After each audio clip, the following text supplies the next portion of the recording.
জুলাই গণ অভ্যুত্থানে সম্মুখভাগের লড়াকু যোদ্ধা ও ইনকিলাব মঞ্চের মুখপাত্র শরীফ ওসমান হাদির আকস্মিক মৃত্যুতে স্তব্ধ দেশ।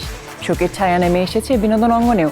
মৃত্যু সংবাদ ছড়িয়ে পড়াতে সামাজিক মাধ্যমে আবেগঘন পোস্টে শোক ও প্রতিবাদ জানিয়েছেন দেশের শোবিজ অঙ্গনের তারকারাও।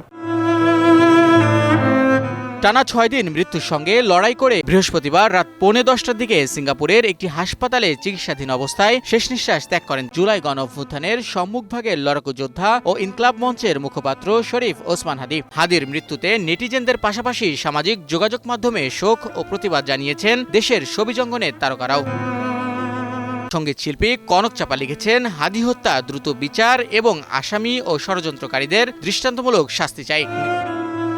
নির্মাতা ও অন্তর্বর্তীকালীন সরকারের সংস্কৃতি বিষয়ক উপদেষ্টা মোস্তফা সরোয়ার ফারুকী লেখেন, আমাদের ভাই হাদি রওনা দিয়েছেন অনন্তের পথে। নির্মাতা আশফাক নিপুণ শ্রদ্ধা জানিয়ে লেখেন, ওসমান হাদি শান্তিতে ঘুমান, আল্লাহ আপনার জান্নাত দান করুন। শাহিন শুভ, নিউজ 24।